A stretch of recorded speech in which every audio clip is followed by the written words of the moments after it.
देखिए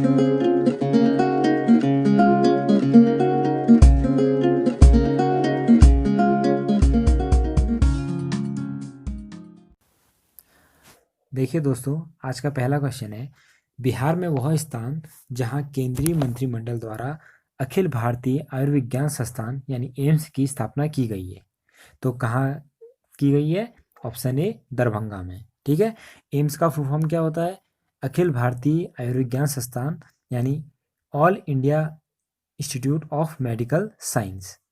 ठीक है। सामाजिक न्याय और अधिकारिता मंत्रालय द्वारा शुरू की गई 24x7 टोल फ्री मासिक पुनर्वास हेल्पलाइन का शीर्षक और संख्या है। देखिए, सामाजिक न्याय और अधिकारिता मंत्रालय द्वारा एक सेवा शुरू की गई है, मानसिक पुनर्वास हेल्पलाइन। तो इसका शीर्षक क्या है? किरण।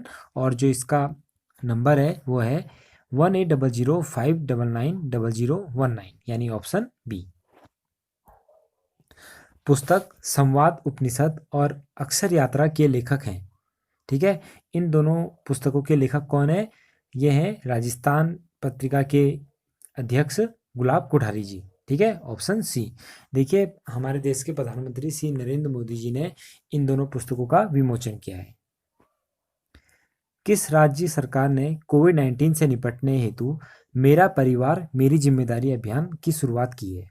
तो किस राज्य सरकार ने करी है? महाराष्ट्र सरकार ने। ऑप्शन सी, मेरा परिवार मेरी जिम्मेदारी। विश्व पर्यटन दिवस की थीम क्या थी? ठीक है। तो विश्व पर्यटन दिवस कब सेलिब्रेट किया जाता है? ये किया जाता है 27 सितंबर को। ठीक है। तो इस दिन हम विश्व पर्यटन दिवस मनाया जाता है और इस बार की थीम थी पर्यटन और ग्रामीण विकास। Option B, tourism and rural development. देखिए, यूनाइटेड नेशंस जो है उसकी एक संस्था है विश्व पर्यटन संगठन। ठीक है, संयुक्त राष्ट्र विश्व पर्यटन संगठन। तो इस ये संगठन इस दिवस को मनाता है और 1980 से इस दिवस का स्टार्टिंग हुई थी। हाल ही में प्रकाशित पुस्तक the end of an era India exist Tibet के लेखक हैं। ठीक है। तो इस पुस्तक के लेखक कौन है? वो है क्लाउड आरपी। Option A. देखिए, इस पुस्तक में 1947 से 1962 के बीच के दौरान इंडिया तिब्बत रिलेशन के बारे में बताया गया है। ठीक है। कि केंद्र सरकार द्वारा बैंकिंग संशोधन विधेयक 2020 पारित किया गया। इस तहत किस अधिनियम में संशोधन किया गया है? ठीक है। देखिए, केंद्र सरकार द्वारा बैंकिंग संशोधन विधेयक 2020 पारित किया गया और इसने अधिनियम 1949 को क्या किया है? संशोधित किया है। तो ऑप्शन बी, बैंकिंग विनियमन अधिनियम 1949 को। ठीक है। देखिए, बैंकिंग संशोधन विधेयक 2020 में हमने क्या किया था कि जो कोऑपरेटिव बैंक होते हैं, सहकारी बैंक, उनको आरबीआई के दायरे में लाने हेतु ये पारित किया गया है। ठीक है। और इससे क्या होगा कि आमजनों के हितों की रक्षा होगी। तो देखिए, आपको सभी को पता होगा जो पीएमसी बैंक घोटाला था, पंजाब महाराष्ट्र कोऑपरेटिव बैंक, तो इसमें टोटल 4,355 करोड़ का घोटाला किया गया था। ठीक है। तो इसी टाइप के घोटालों को रोकने के लिए ये विधेयक पारित किया गया है। अंतर्राष्ट्रीय लोकतंत्र दिवस 2020 की थीम थी। ठीक है। अंतर्राष्ट्रीय लोकतंत्र दिवस 2020 जो कि 15 सितंबर को मनाया जाता है। तो इस बार की थीम क्या थी? Option A, covid spotlight on democracy. ठीक है। देखिए, ये दिवस क्यों मनाया जाता है? ताकि लोगों को डेमोक्रेसी और उसके जो अलग अलग संस्थान हैं डेमोक्रेसी के, उसके प्रति जागरूक बने लोग। ठीक है। तो इसलिए ये दिवस मनाया जाता है। अंतर्राष्ट्रीय शांति दिवस मनाया जाता है। ठीक है। अंतर्राष्ट्रीय शांति दिवस कब मनाया जाता है? ये मनाया जाता है 21 सितंबर को, 21 सितंबर को। देखिए, 1982 में इसे फर्स्ट टाइम मनाया गया था और 2020 में जो इसकी थीम है वो है शेपिंग पीस टुगेदर। क्या है? Shaping peace together. 2020 अंतर्राष्ट्रीय शांति दिवस की थीम थी। ठीक है। तो क्या है? Option D, shaping peace together. Cricketer Ian Bell ने क्रिकेट के सभी प्रारूपों से संन्यास की घोषणा की है। वह किस देश के खिलाड़ी हैं? तो इयान बेल कहाँ के खिलाड़ी है? इंग्लैंड के। Option B. हाल ही में नए संसद भवन का निर्माण हेतु किस कंपनी को कॉन्ट्रैक्ट हासिल हुआ है? ठीक है, तो किस कंपनी को कॉन्ट्रैक्ट हासिल हुआ है? Option B, Tata project limited. देखिए, जो हमारी नए संसद भवन के निर्माण के हेतु बोली लगाई गई थी, तो जो टाटा लिमिटेड है, इसकी बोली सबसे कम थी। इन्होंने बोली लगाई थी 861 करोड़ की। ठीक है, और 2022 तक नए संसद भवन का निर्माण पूरा हो जाएगा। देखिए, जो हमारी नई संसद होगी, इसका आकार त्रिभुजाकार होगा। ठीक है, देखिए, जो अभी वर्तमान की जो संसद भवन है, इसका निर्माण 1927 में हुआ था। ठीक है, 1927 में, और जो इसका डिज़ाइन दिया था वो किसने दिया था? एडविन लुटियनस ने। ठीक है, एडविन लुटियनस ने। वैश्विक नवाचार सूचकांक 2020 में प्रथम स्थान पर कौन सा देश रहा? ठीक है, तो कौन सा देश रहा? Switzerland, option C. देखिए, इस सूचकांक में इंडिया की रैंकिंग 2020 में 48 थी। ठीक है, और इसमें टोटल 131 देशों को शामिल किया गया था। अगर इस सूचकांक में इंडिया की रैंकिंग 2019 में देखें, तो इसकी इंडिया की रैंकिंग क्या थी? 52। हाल ही में संसद से 3 नए कृषि बिल पास हुए। इनमें से कौन सा कृषि बिल किसानों को राज्य की मंडियों से बाहर फसल बेचने का अधिकार देता है? ठीक है, देखिए, कौन सा नियम देता है? ऑप्शन ए, कृषि उपज वाणिज्य एवं व्यापार बिल 2020। ये किसानों को उनकी फसल राज्य के बाहर की जो अन्य राज्यों की मंडियां हैं, वहां भी बेचने का अधिकार देता है। प्रसिद्ध वैज्ञानिक डॉक्टर गोविंद स्वरूप का निधन हो गया। उन्हें किस क्षेत्र में योगदान के लिए जाना जाता है? देखिए, डॉक्टर गोविंद स्वरूप किससे संबंधित थे? रेडियो खगोल शास्त्र से। ठीक है, ऑप्शन ए।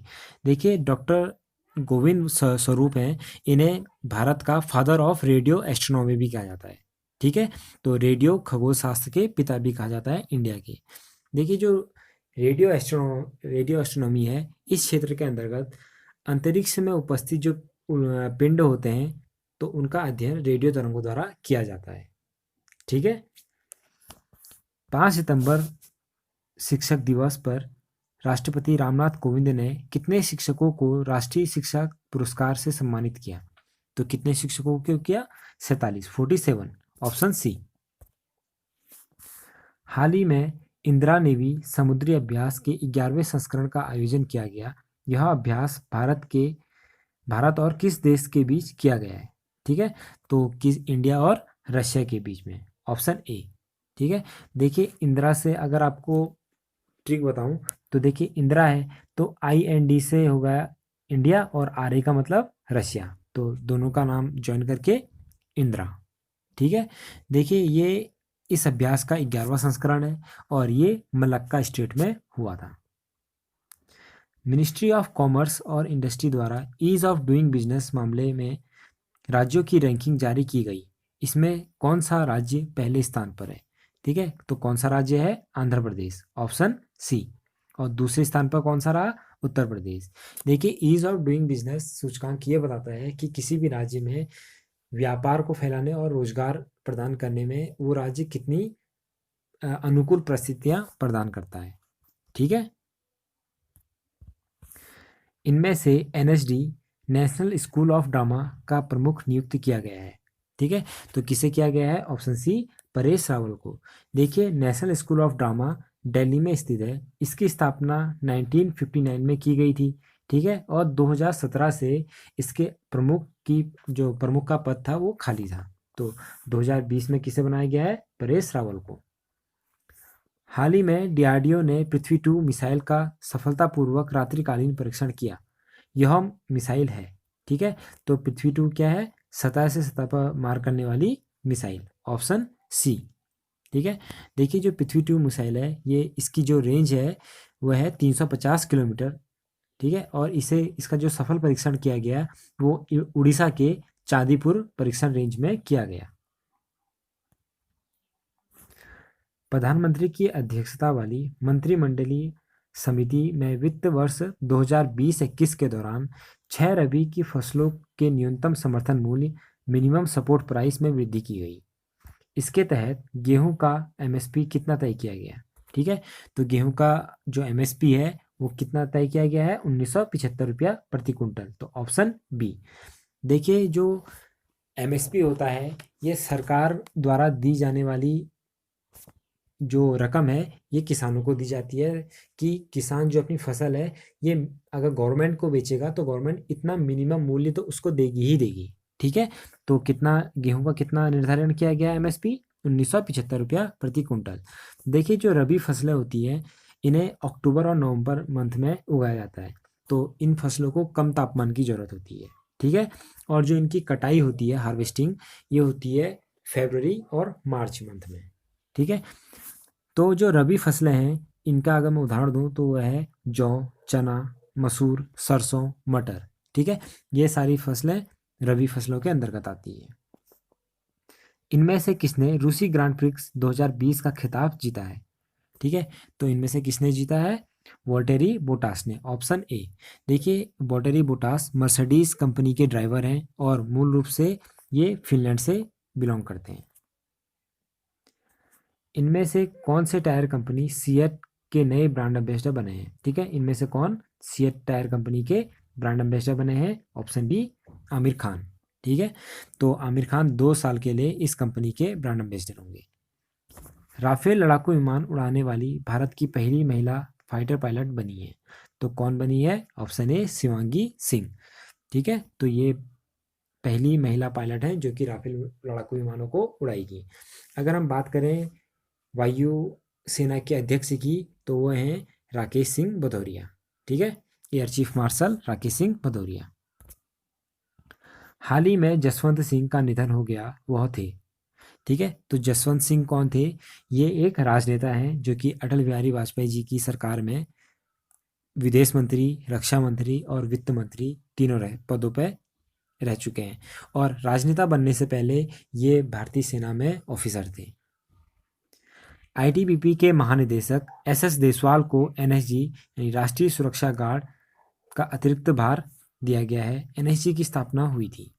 ठीक, देखिए, 30 सितंबर को एके सिंह जो कि एनएसजी के महानिदेशक थे, तो इनके रिटायर होने के बाद आईटीबीपी के महानिदेशक एसएस देसवाल जी को अतिरिक्त भार सौंपा गया है। तो एनएसजी की स्थापना कब हुई थी? इनकी स्थापना हुई थी 1886 में, 1986 में, ऑप्शन बी।